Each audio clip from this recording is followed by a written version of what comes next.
I was the first one to not recommend an Apple Watch. The first generation model promised a lot but was too clunky to deliver, and it didn't really age well for the $400 that I paid for it. It was a huge letdown, but so has every single first generation Apple product. Version 2 is usually where it's worth investing, and now it's time to prove that right or wrong. I'm Jaime Rivera with Pocket Now, and this is our review of the Apple Watch Series 2.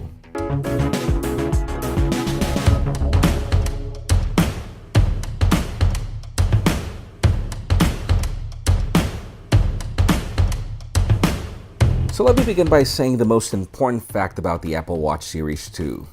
Everything that Apple said that the first watch could do and sucked at, well, Series 2 actually can. Visually, the new variant is almost identical to last year's model, and that's actually not a bad thing. These similarities mean that the current watch bands and some accessories work with it just fine, in case you want to upgrade.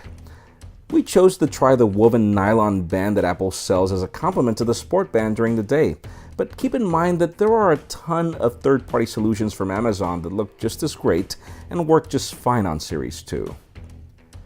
Really, to tell them apart, you need to notice that there's a second microphone on the left side, because the added millimeter in thickness is indistinguishable, and the same can be said about the thicker glass on the new model.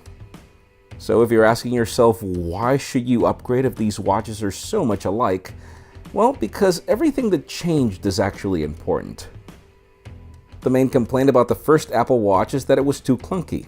I mean, the whole selling point was that it could run applications, but then these wouldn't load or would take forever. Apple's new S2 chip addresses this with dual-core performance, and the results are just night and day when compared to last year's model. The second complaint was that the screen was too dim for those of you using the Sapphire Glass variant, and to address that, the brightness has nearly doubled, so much so that in the case of my Ion X variant, I use it at minimum brightness and I'm just fine with it. The third complaint was durability and accuracy, where the composite back would scratch so bad that sensors were just totally unreliable. Series 2 now includes a ceramic back across all models for scratch resistance, though notice I said Series 2. The new Series 1 sticks to the composite materials, and I personally do not recommend them. Lastly, the first model was supposed to serve for phone calls, and yes, they were terrible.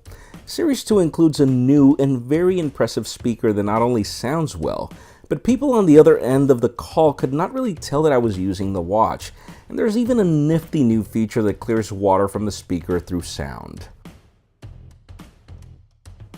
And why clear out water? Well, because Apple Watch Series 2 takes fitness activities a lot more seriously.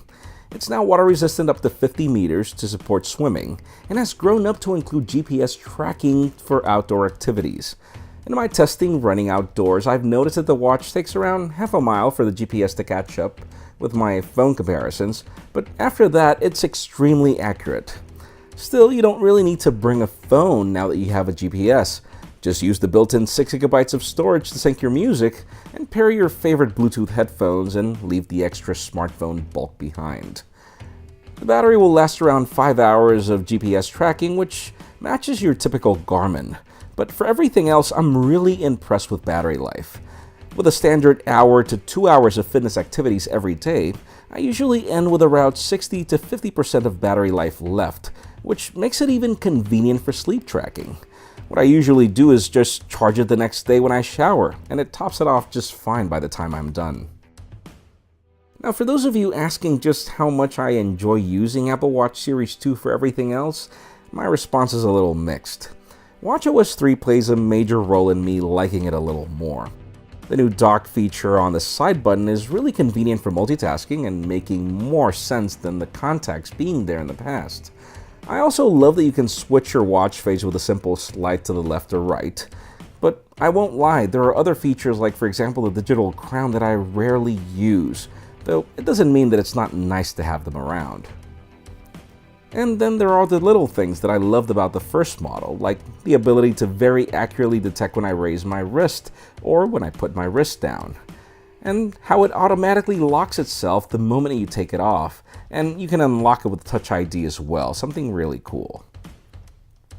Now, where I still feel that the Apple Watch Series 2 fails in comparison to every other smartwatch is in the basics, like notifications for example, where it's just extremely annoying to always get an animated icon and be interrupted by the icon every time you're trying to read a message.